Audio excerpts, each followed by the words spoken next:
Hello and welcome to 101. I'm Jane Chadwick. I'm a scientist by training and I've worked in education for years, and I'm a parent, so I'm innately interested in learning. And I'm Shane Bergen. I'm a physicist and I work at the School of Education in UCD. And this is the first episode of 101, The Ways We Learn. It's a 10-part podcast series where we're going to learn about the science behind learning, as well as the psychology, the philosophy, the whole 9 yards. Yeah, and this is, we're doing it in a kind of really fun way because we're following people who are learning new things, from coding to cooking or drawing to drumming.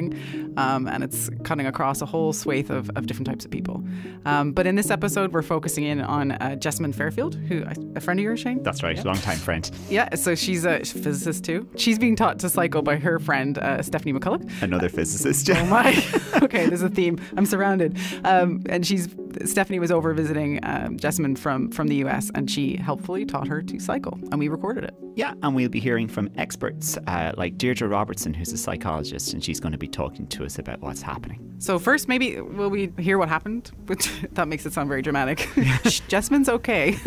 But let's hear what happened when Jessamyn went to the park with her friend to learn to ride a bike.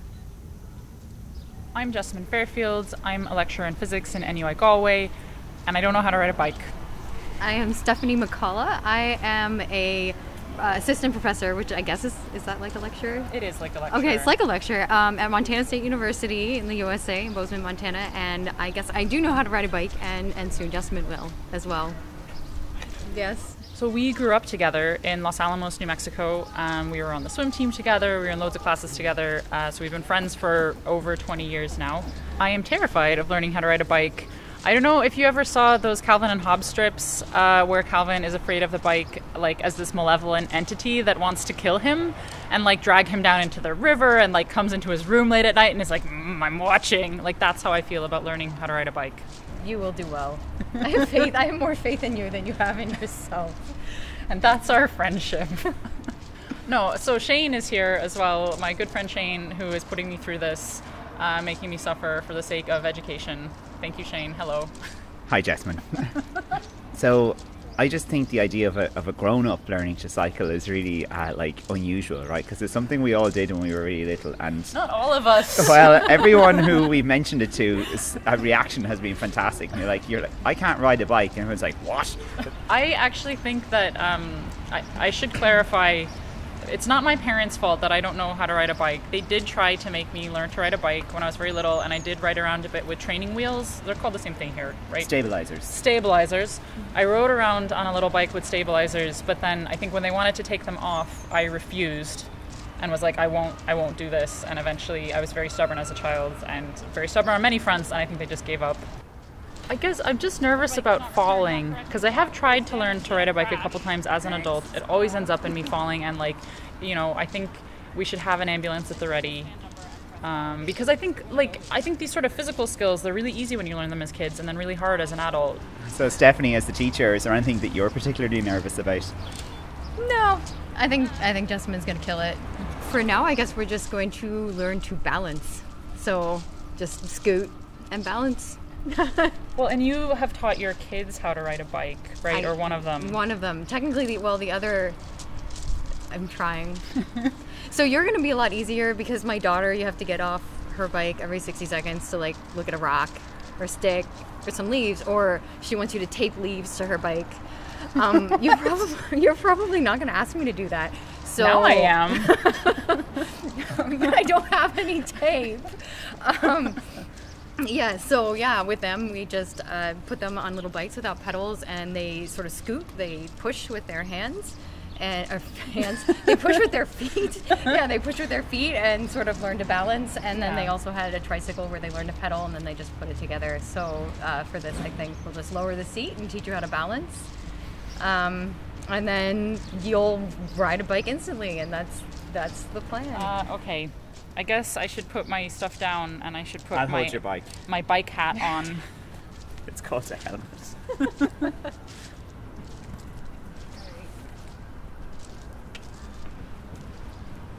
Okay. All right. I'm going to put on my helmet now because safety is our top priority. Yes.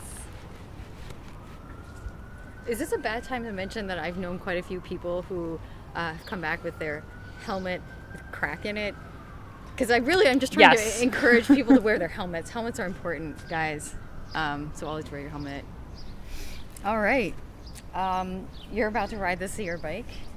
So I think the first thing we should do is lower the seat. So this seat's nice. It has a little quick release here. So you just, let's get it down pretty low. Okay. This is your kickstand. So it's so that your bike could stand up. Can I just put that down and walk away? No. So here are your brakes. One is for your front wheel and one is for your back. So just, you don't want to hit that brake too hard. Okay. Because I'll flip over. Because you will go over handlebars, yes.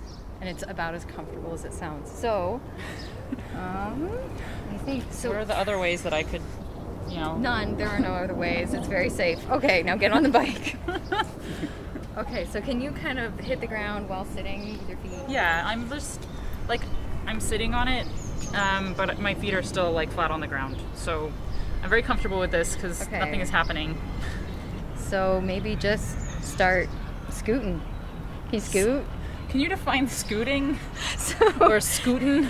So to scoot, I think just take your feet and push to move yourself forward. Yes. Okay. So you can even do it like walking. Imagine you're walking except you're sitting on a bike. I am walking except I'm sitting on a bike. You don't look silly at all right now. I feel extremely silly right now. But my feet are still kind of down on either side of the bike, so I don't feel that scared yet. Right. But I know what's coming. I'm gonna oh God, how do you turn a bike around? Yeah, you're doing it. Oh. So right now, Jessamyn is using her feet to push herself forward, almost like walking, except sitting on a bike. So, pedals. No. It was just a joke. You I don't need to put my feet on the pedals. You can do it. Go ahead. Why not? No. Okay. I'm gonna glide. Okay, so now when you're scoot. walking. So now I think what we are trying to do instead of getting sort of general comfort is trying to glide a little longer. So basically spend more time with your feet not on the ground. Okay, so this is actually better. So when you're pointing in this direction, you're going downhill. Okay. So maybe you can get a little more speed without having to put your feet on the ground. Okay. Remember, you can go fast. It doesn't matter because if you feel unstable, you can just plant your feet on the ground. You're not going to fall. You're pretty much incapable of falling right now. That is a very strong statement. I'm trying to make you feel better. Come on, man. Okay. Okay. All right. So push and glide. Yes. Just lift your feet. I sort of am, but I keep leaning to one side. You're doing it. Ooh. Okay, Whoop. break. Whoop. I just feel like I don't know what I'm doing. And that's uncomfortable because I suppose it is often uncomfortable to feel like you don't know what you're doing, especially on something that, as previously discussed, most children can do. But this is also exciting because I do want to know how to ride a bike, which is why I agreed to do this, as I will remind myself now while we try to do even more. Okay, just ready? Okay. How does that feel? Oh, it feels weird. It's like I'm gliding. Okay, I'm probably not going to crash you into this plant. Okay, now down. Did I run you over? I'm fine. Did the first bike accident happen? No. So can you reproduce that speed but with just gliding, do you think? Maybe. I'm observing Jessamyn's confidence getting better. She's clearly more stable on the bicycle holding it after 5 minutes of playing with it. But I think we're about to have a breakthrough. No pressure. Okay. So now we're going to try to use the pedals, which makes me a little nervous because I remember previous times I've tried this, the pedals for me are very unbalancing. You're pushing a lot of weight to one side. And so my very tenuous bike balance might be upset by it, but I also need to do that because that's how you go faster than a very slow walk. Steph, do you have any advice for how I can not kind of become unbalanced as I start using the pedals? Because I'm pushing down heavily on one side and then the other, and my balance isn't that great. I don't think you have to push down that hard. I think maybe that would be the first thing, is don't overdo it.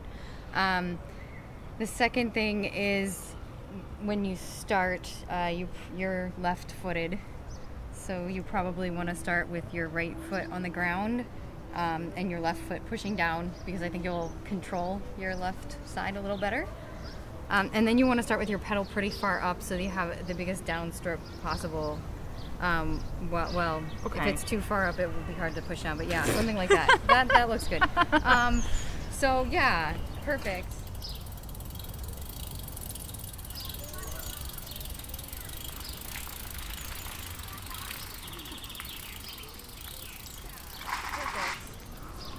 Much better. Yeah. That actually felt a lot better, and I think what helped was that I wasn't staring at the basket the whole time. I was looking at where I was going. I forgot to tell you that. Sorry. Oh yeah, that's like an essential, Yeah, isn't it? it is. Look ahead. So always look ahead. I have to still have to tell Lucas that a lot. Well, I feel like Yeah. a real scientist now. I did an experiment and it worked. I mean, that didn't feel great, but like it felt okay. I'm gonna try to ride this bicycle in a straight line with no one helping, which I feel very nervous about because I have not had very good balance so far. Okay, so why don't you start off on your own and we'll catch you. Okay. Oh, that's very funny. Go for it. Whoa. Okay, let's do that again. I biked for a short distance and I didn't need any help and it felt really awesome. My balance still felt very tenuous, but that was great and I feel really excited now. And I kind of want to do it again, but I don't know that I can. But let's continue to try.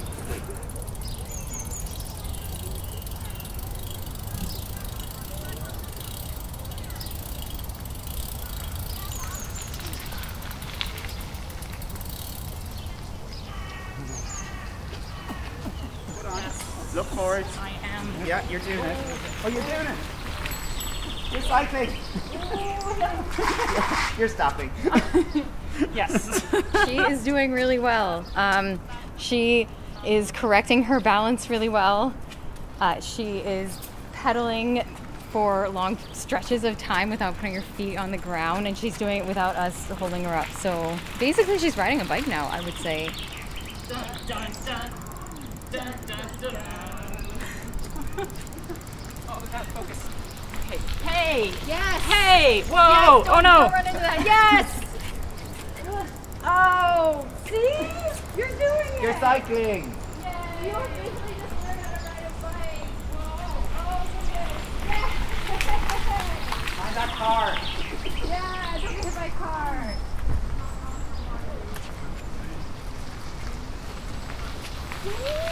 I just cycled a short distance and I didn't fall down and no one was holding me up. Emotionally, we were there for you. I feel like a rock star. Okay, but can I do it a second time? Of course you can. I think she did really well. I mean, I don't think we've been out here for very long. What, less than an hour? And it took you less than an hour to go from not feeling comfortable sitting on a bike to pedaling on a bike successfully for this, I don't know how many meters this is. It's a ways. 50-ish meters straight, I would say. Oh my goodness, and that's like 10 meters. No, is it? I think we can all agree that I have cycled Many about a meters. kilometer. Many meters, yes. I basically just won the Tour de France. I don't want to. Well, then, Okay. I don't know how amazing you are, right? Done. I've actually always really wanted to do a triathlon because I'm a good swimmer. I have done some like distance running races. So if I could ride a bike, even just tolerably, like maybe I could do one of those triathlons and it'd be really cool. You know, I think it was the eye of the tiger because you did it the whole time. You did not put your feet down once. Rising up, back on the streets. Did my time, took my chances.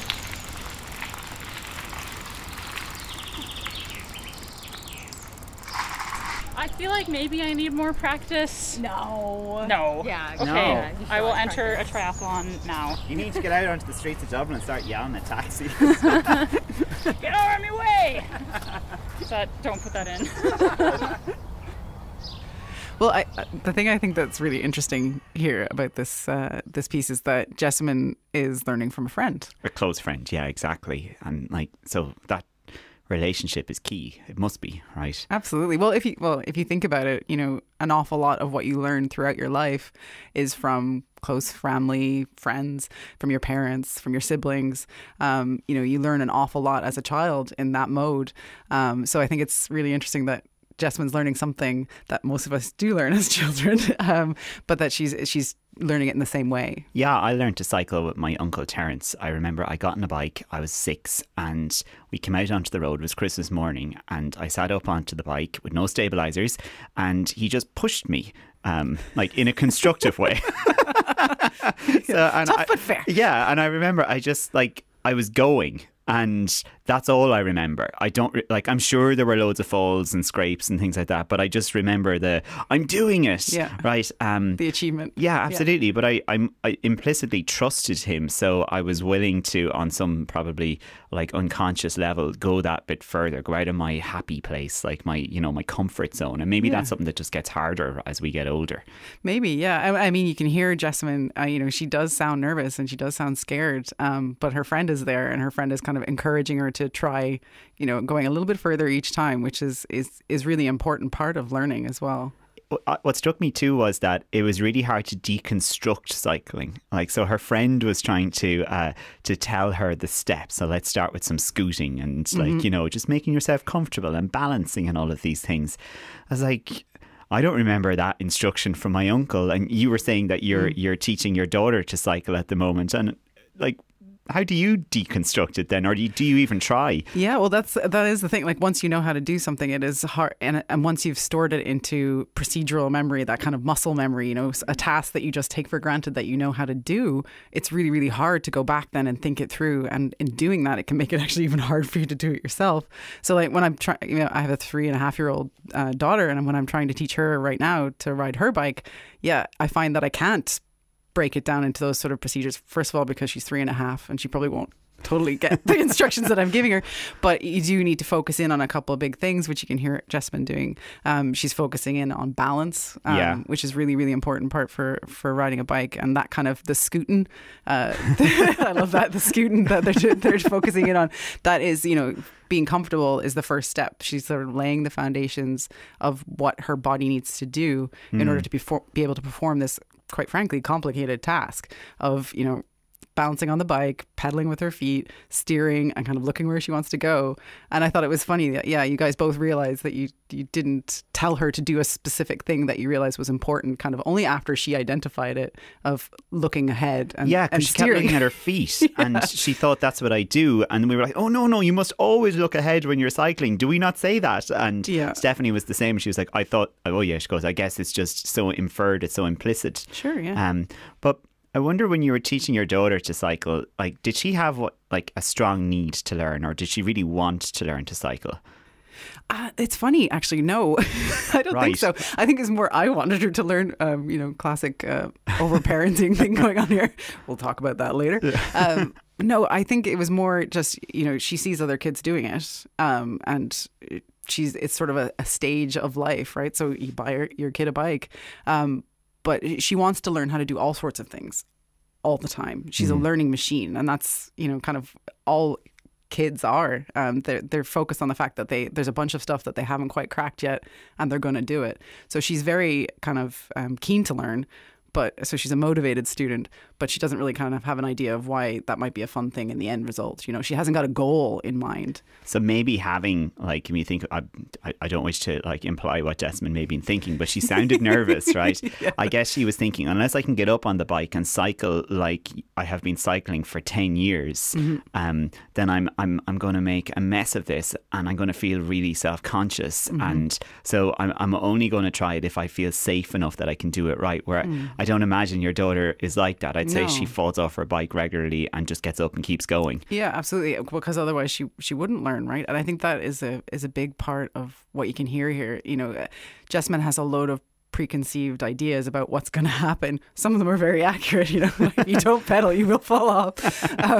But she's in her head about a lot of this stuff, whereas learning a physical skill like that can actually be, a detriment. You can talk to any kind of professional sports person, and if they think too much about a movement, a kind of what's normally a fluid activity, that can actually cause them problems. They can throw off their stroke in golf or their serve in tennis. So I can't play the piano if I think too much about what I'm doing. Yeah. If I actually really consciously focus on what I'm doing, I just all of a sudden, as if that power has been taken away from me. No, it is. It's terrible. Like if you actually have to focus hard on something, the pressure of it combined with, I guess, your brain kind of bringing up all sorts of irrelevant information, maybe it might get in the way of actually carrying out something that you understand how to do in your muscles. So it does make me think, like, is it harder to learn when you're older because your brain is different? Like your daughter's brain is very different if we were to study it, which we won't, compared to Jessamyn's. or is it a mindset? You know, is Jessamyn saying, like, you know, is she putting the bar too high for herself? Is that what makes her nervous? Is that where the fear comes from? It's the fear of failure. So what I'm trying to crudely say is maybe the difficulty with learning when we're older is not just a physiological thing with our brain, but it's also a social thing that we have learned that you don't learn when you're older. Yeah, and also that, Jessamyn probably, she mentions it a little bit, that she's a bit self-conscious about not knowing how to do something that a lot of people do learn as a child. So maybe there's a little bit of baggage there too. We're getting into like a psychological discussion on Jessamyn here now. I'm sure she's just like cursing us. But I love you. Yeah, fair play. That's, it's not an easy thing to do, to learn a big skill like that, but and to do it while being recorded. But I think it could be a combination of those.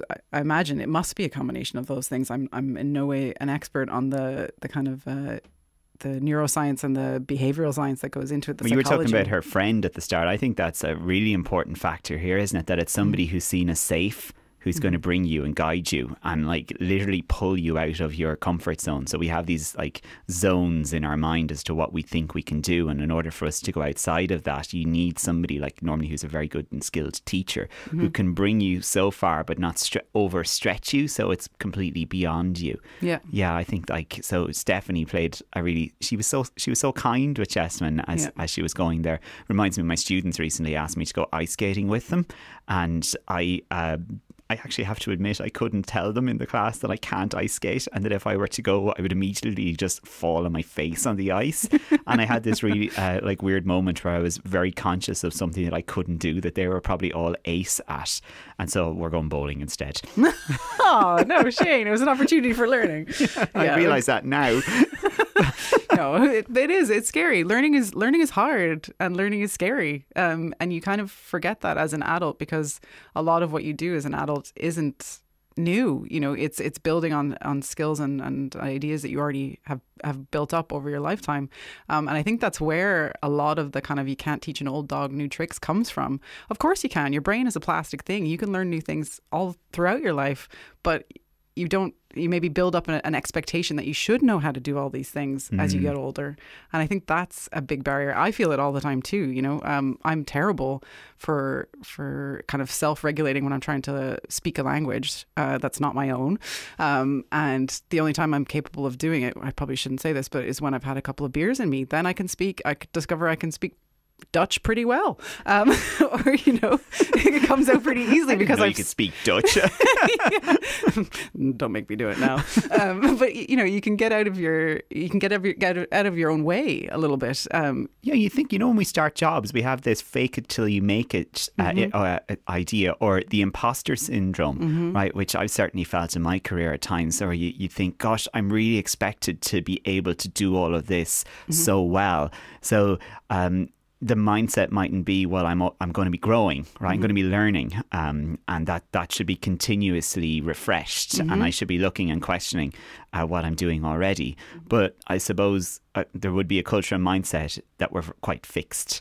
Absolutely. Yeah. Well, I mean, it's only relatively recently, I'm going to show my age now, where we've started thinking about learning in terms of growth, that, it's a growth mindset. So it's Carol Dweck kind of is the main advocate of this idea that your brain can constantly, build new neural pathways, can constantly learn new skills. And that is quite different from a time when I was a child in school, where it was like, you're great at that. That's, it was all innate. It was all fixed. If you were good at maths, it meant you were good at maths because you were good at it, not because you worked hard. You were talented, and of course ability comes into things, but everyone has an ability to learn. Everyone has abilities to build on skills, even if they think they're not good at them to start off with. It's just they haven't worked at it for very long, maybe.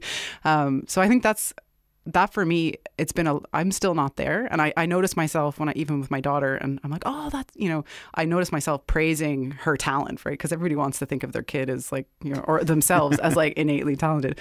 But more and more, I'm trying to regulate that and praise what she's doing as work, because it can be a dangerous thing. If you praise talent, the person begins to think, okay, well, I'm good at that, and that's something that to be protected. Then you can't fail at it, first of all, but also, things that you're not initially good at, you give up on because I'm not good at those. It's not something you can continue to build and to work on. Yeah, exactly. That you have this sense of like an awareness of yourself as a learner, that you and that you can improve on it. And unless you're really conscious of that, then you don't self-check. Mm-hmm. Yeah. And you can actually hear Jessamyn kind of doing that, which is amazing. Like she's a high achiever in general. So she's used to kind of really thinking about how she's thinking, and you can hear her telling herself, okay, I'm just going to do this and I'm going to do that. And then I'm going to give it a go. So she's challenging herself as well as having this reassurance from her friend. I also thought though that she was trying to explain her way out of things at the time, and that she was like, so first I'm going to do this. And even the way her voice was, and she was kind of singing to herself at times, as if like she was sort of trying to distract herself in one way. Maybe, and that she was like trying to show to us who were present that she really was trying. Yeah, maybe. Well, yeah. She can cycle now. Since we recorded that, she actually has gone on a short cycling trip around the Aran Islands. Wow, yeah, that's amazing. With her friend. Yeah, fair play. Cool? That's so impressive. Yeah, absolutely. That takes guts. So on that idea of growth mindset or learning things when you're older, I thought it'd be interesting to ring Deirdre Robertson, who works at the Economic and Social Research Institute, the ESRI. And she's also a psychologist, and she's really interested in how perceptions influence people's behaviour. I am Deirdre Robertson. I am a research officer in behavioural science with the Behavioural Economics Lab in the Economic and Social Research Institute, the ESRI. So does it get easier to learn, or is it easier to learn when you're a child as an adult? Well, with all interesting questions, I suppose it depends, yes and no. It depends on the person and the context and the skill in question. So as a start, learning is the building block of our existence, and learning is just making an association between two things. So Pavlov's dog, for example, learned to associate the bell ringing with food coming. A baby might learn to associate a fire with being hot, or as adults we may learn new complex emotional responses to certain situations, or a complex series of motor responses like learning to ride a bike. So we never lose the ability to learn, but it is true that at certain stages of our life for certain skills we're more likely to learn certain things. So there are certain periods, or there's some evidence to suggest that there's certain periods in our life that are called critical periods, when it's easier to learn certain things. So the most common example for this is language. So a baby, for example, under 1 year old is able to hear a huge range of different sounds in all human languages that as adults we're not necessarily able to hear. So, for example, Japanese speakers find it difficult to distinguish between the English sounds R and L, or the letter R and the letter L. Whereas a baby who's under 1 year old is able to hear that difference, and they're in this critical period for learning language, where they can hear all these differences, and by the time they're one, that ability is kind of blocked out in favour of learning differences in their native languages. And this is probably based on experiences and constantly hearing and constantly reinforcing the sounds in a native language compared to the sounds in a foreign language. So apart from languages, is it easier to learn as a child? Well, there's an ongoing debate on this. So there does seem to be evidence that adults find it a bit more difficult to learn skills than children. But then there are other studies showing that there isn't very much difference. So, for example, research has got children, adolescents and adults to learn sequences of finger taps that they might not have learned before. And if they train them over 3 days to a week, they might find differences in days. So in some days the children might be ahead of the adults, and in other days the adults might be ahead of the children. But at the end of the whole process, the outcome that they've learned seems to be quite similar. Their performance seems to be similar to each other. So it might be that what differs is that process of learning rather than the ability to learn something outright and the ability to consolidate that information. So some ideas in the evidence at the moment for why that might be.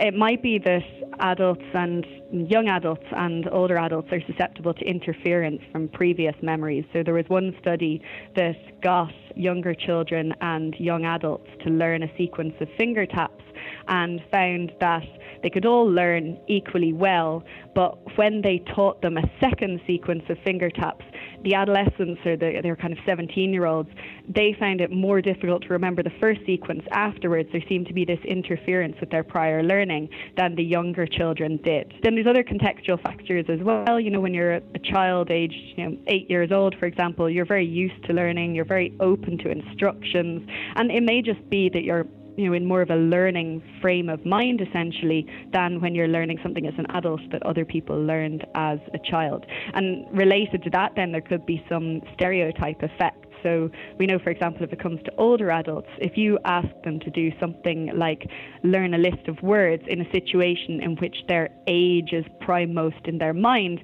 they're less well able to remember them than if you get them to learn them in a situation in which age is not foremost in their mind. So perhaps there is a kind of interference effect when you're learning something as an adult that other people learned as a child and you're feeling a bit unsure of yourself. That could block psychologically some of the processes that you'd need to learn, so processing the information, your working memory, and so on. So in sum, there is evidence for some difficulties as an adult compared to as a child, but no reason to think that you can't learn something new as an adult or that the ultimate outcome will be any worse. So certainly the old adage that you can't teach an old dog new tricks isn't true. So what I really liked about that was the fact that Deirdre didn't come down on one side, as in like the brain is fixed or that it's entirely environmental. It seems that it's a combination of both. And for an optimist like me, that gives me a lot of hope, because it makes me think, maybe one day I could learn to speak Spanish, or I could learn to play the violin. And whilst I may have a genetic predisposition to being good at those things, I can also just work hard and do it. Mm-hmm. And I find that very empowering.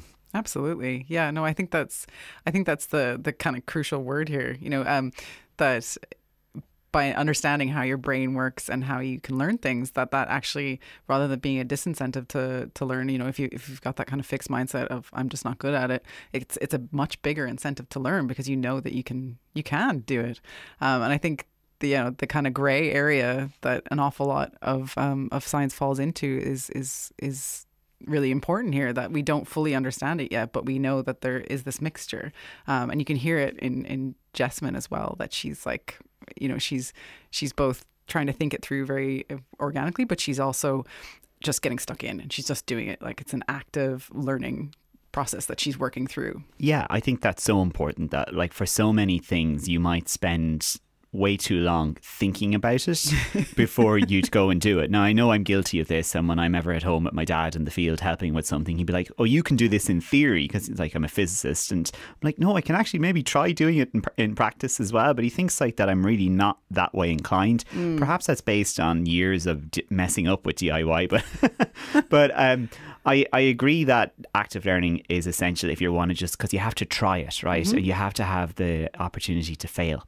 Absolutely. And learn hopefully from those failures, and do it in a way where you have a friend who's a guide next to you, so that when you fail, it isn't just let's give up, but it's what did I do?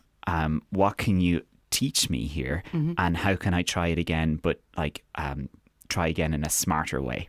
What's that quote? Fail better, right? Yeah, fail better. Beckett, yeah. Yeah, absolutely. Like, so it's bang on here, right? It's like, it could be a credo for education. Yeah, for learning. That is the point of learning, when you failed at something. And it's a really hard lesson to learn, but it is the kind of crucial point, because if you're failing at something, you're trying to do something that you don't know how to do yet. And the important thing is that you don't take that as a full stop, that you just keep moving on beyond that.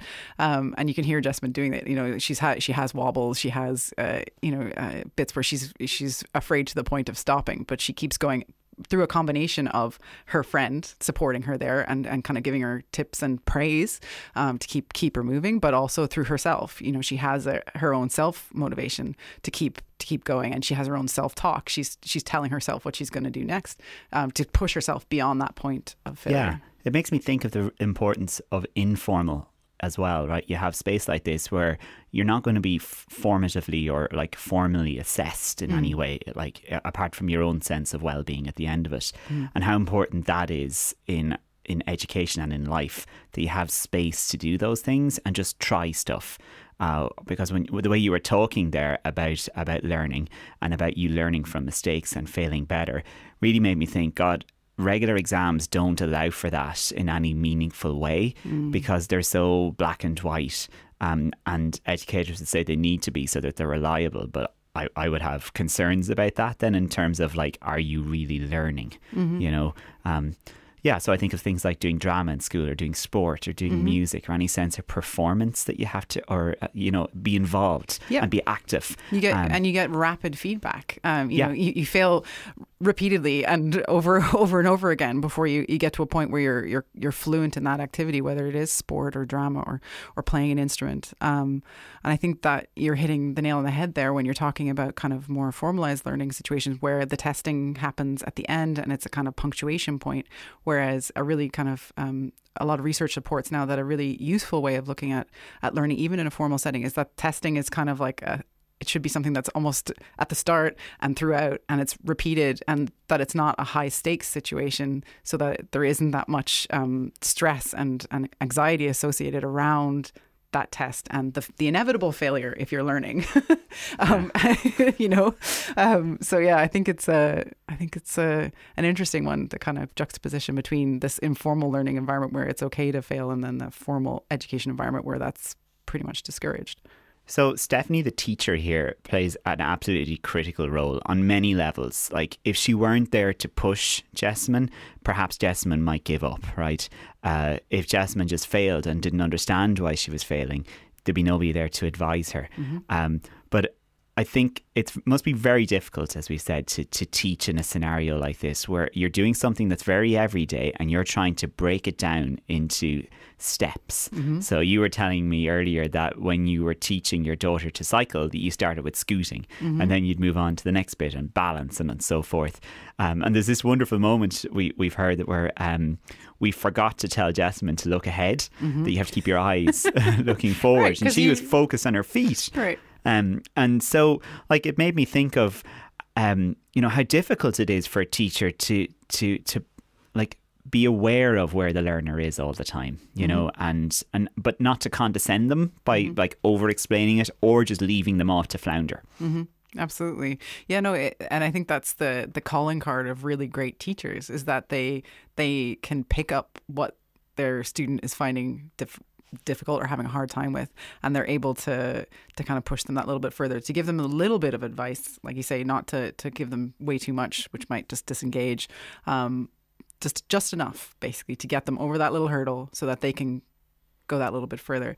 And I think, yeah, she did a brilliant job of it, and especially in that situation where you're doing something that she just knows how to do. You know, it's in her muscle memory, it's in her bones. Like, you know, it's like riding a bike. You never forget it, right? But if you haven't learned it yet, you don't have those skill sets. It's not there.